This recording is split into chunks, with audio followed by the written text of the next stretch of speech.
on va parler de l'estérification et l'hydrolyse. Alors, estérification, c'est la production ou bien la synthèse d'un ester à partir d'une réaction qui se déroule entre un acide carboxylique et un alcool. En contrepartie, qu'est-ce que ça veut dire l'hydrolyse?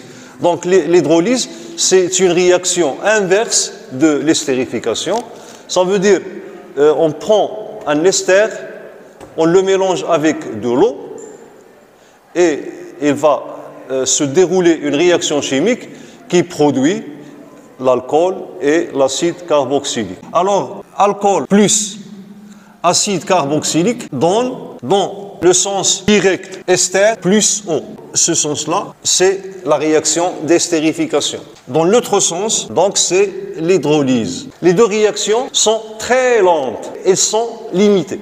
À titre d'exemple, l'acide éthanoïque, CH3, COOH, éthanol, OH, CH2, CH3. Le sens 1, c'est l'estérification. Qu'est-ce qu'il va se passer ici? Donc, on va enlever une molécule d'eau entre ces deux atomes. Ça veut dire l'alcool perd le radical OH et l'acide, donc, elle perd un proton H+. Donc, cette molécule sera enlevée et on obtient donc, CH3O. CH2, CH3, plus H2O. Donc, c'est en quelque sorte le mécanisme de cette réaction d'estérification. Et de l'autre sens, donc l'hydrolyse de H2O, ça veut dire la molécule d'eau agit sur cette liaison-là, il la détruit, et ce radical-là s'associe avec un atome d'hydrogène ou bien un proton d'hydrogène pour donner l'acide carboxylique et le radical HO se combine avec ce carbone-là, et ça veut dire ce radical pour donner l'alcool. Ici, le nom se dérive de ce radical qui est éthanoate méthyle. Éthanoate de méthyle. Si on prend par exemple un mélange dans lequel on met une mole de l'acide éthanoïque et une mole de l'éthanol. À la fin de la réaction chimique, on obtient une quantité de matière de l'ester qui est égale à 0,67 mol. Et même chose pour l'eau, on va obtenir 0,67 mol. Si je trace la courbe de la cinétique de cette réaction dans le sens 1, alors ici T en heure parce que la réaction elle est très lente. Ici j'ai la quantité de matière de l'ester. Voilà, ici 0,67, donc en mol. Voilà, la quantité de matière de l'ester en mol. La réaction va durer des dizaines d'heures, Dans l'autre sens, si on prend une mole d'ester et une mole d'eau, on les mélange, cet ester-là, on obtient à la fin de la réaction une quantité de matière d'acide éthanoïque qui est égale à 0,33 mol. Pour l'obtention de ces deux courbes, qu'est-ce qu'on fait pour suivre l'évolution de ces deux réactions? On prend à chaque intervalle de temps une quantité de système réactionnel et on fait le titrage de l'acide carboxylique dans les deux cas. Donc à partir du titrage d'acide carboxylique, on en déduit le bilan de la matière à l'instant où on a fait ce titrage. Bon, maintenant, on va voir comment on contrôle d'estérification et d'hydrolyse. Ça veut dire comment on agit sur la vitesse de réaction, comment on agit sur la phase finale, ça veut dire le rendement ou bien l'avancement final de la réaction. Bon, commençons par les facteurs qui influencent la vitesse, ça veut dire contrôle de la vitesse de la réaction. Donc, soit on augmente la température, on sait tous qu'il accélère la réaction, mais elle n'agit pas sur le taux d'avancement. L'utilisation d'un catalyseur augmente la vitesse de réaction sans modifier le taux final. Un catalyseur, c'est une espèce chimique qui accélère la réaction sans apparaître dans l'équation de la réaction chimique. Ça veut dire que la quantité de matière du catalyseur ne change plus. Maintenant, on va voir comment on contrôle la phase finale de la transformation. La phase finale, ça veut dire comment on agit sur l'avancement final et le rendement. Alors, on a trois techniques. La première technique, c'est quoi? C'est l'utilisation d'un réactif en excès. Chaque fois que la transformation prend fin, on ajoute l'un des réactifs. La deuxième possibilité, c'est d'éliminer l'un des produits. Ou bien, on doit choisir un réactif qui est plus réactionnel. Par exemple, si on utilise un alcool primaire, dans ce cas, on obtient un taux final qui est égal à 67%. Si on utilise alcool secondaire, on obtient un taux final qui est égal à 60%.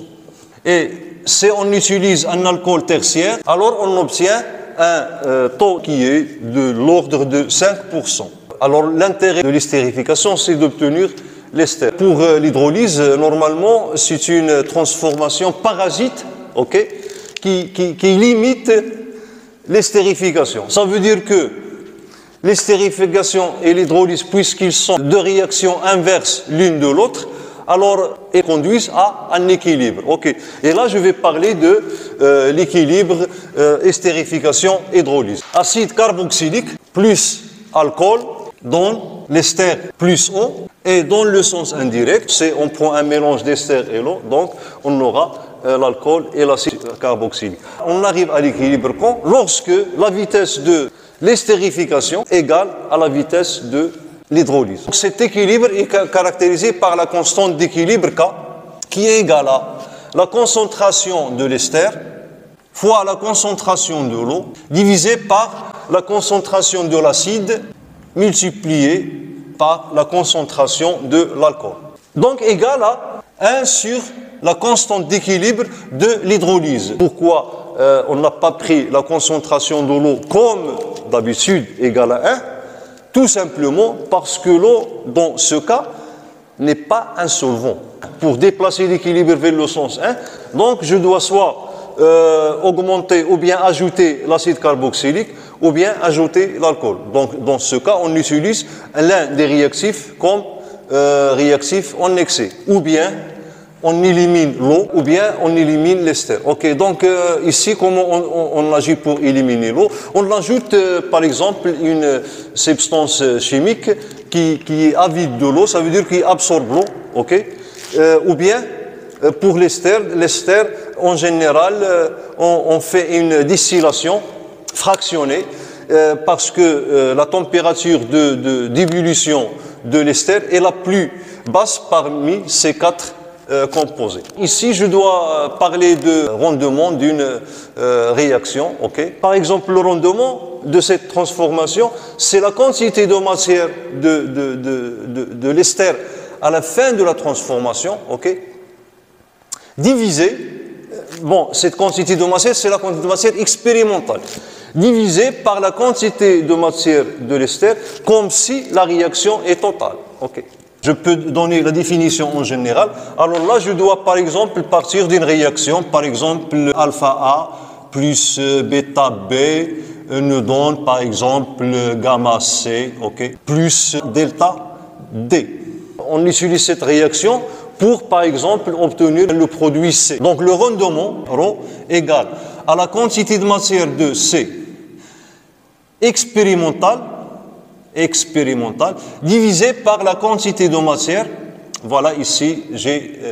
bon, que soit cette réaction est totale ou bien limitée, okay, parce que s'il est total, alors...